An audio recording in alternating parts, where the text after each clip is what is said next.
We all have an inner yes and an inner no, and both are there to serve us, to be helpful.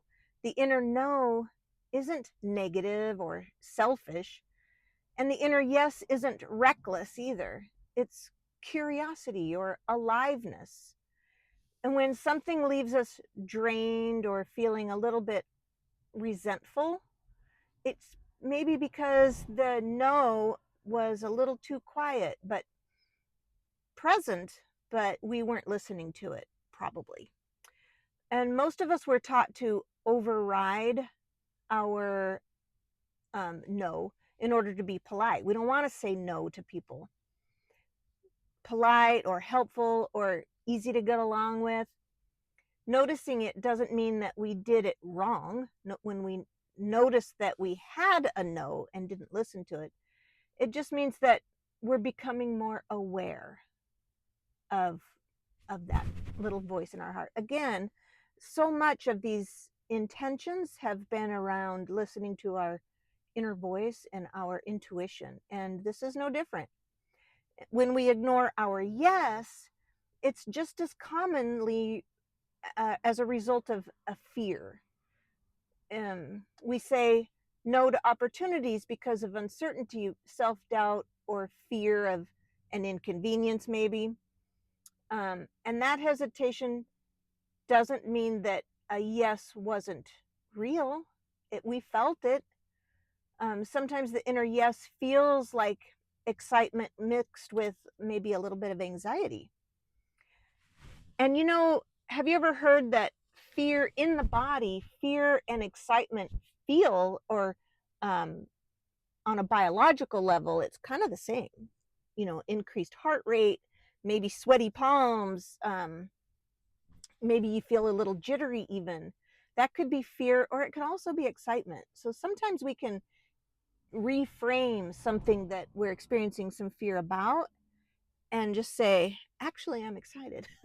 Maybe you're speaking in public or speaking to a group, or giving a presentation or something like that, and that fear creeps up, and even when you're used to doing it, it can still be fearful. Even every time I push play on these videos, I feel that. But I also enjoy it. So it's that fear, but it feels the same way as excitement. So a little reframe does a lot for us. And even when we listen to our inner yes and our inner no, it doesn't mean we're going to do it perfectly every time. We can hear our inner voice and still choose differently. And this practice, it's a practice. It's about pausing long enough to check in with ourselves.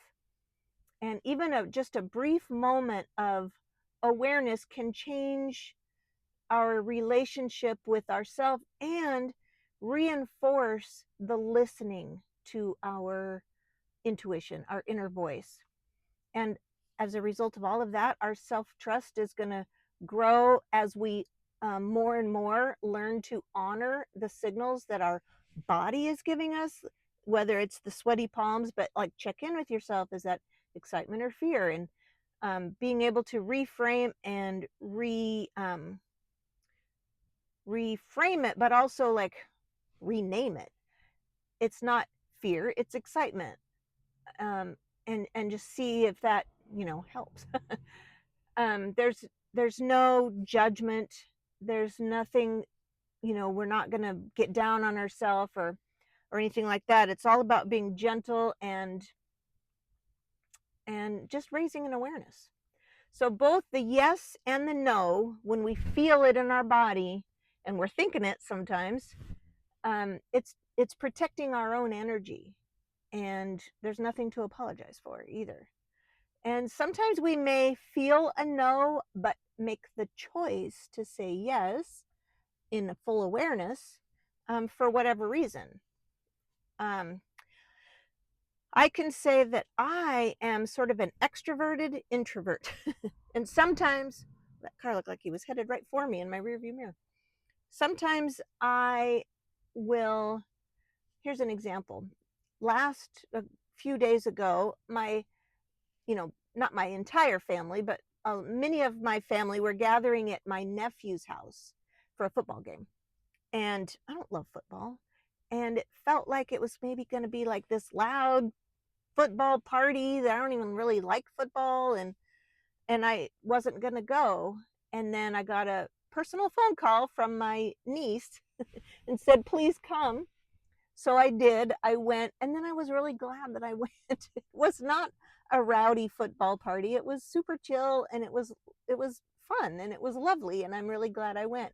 And it didn't leave me feeling drained. It actually like fed my soul a little bit to be around all that family, and to have been reached out to say that they want me there. And anyway, that was when I was feeling a no. I said no, and then I went anyway, but then I was glad I did. And sometimes the introvert in me is quick to say no when I'm glad I said yes in the end. So there's always that too. But um, generally speaking, I think that we need to learn how to listen to the signals that our body is giving us, to just be aware of our own inner voice and give that some respect and listen to it. So our intention for today, day 20 of 30, we're closing in, is today I will pause long enough to listen to my inner yes and my inner no. Today I will pause long enough to listen to my inner yes and my inner no. I hope that serves you today. If it does, come back and join me. I'll be here again tomorrow for day 21 of 30, and we'll set another intention. I'll see you then.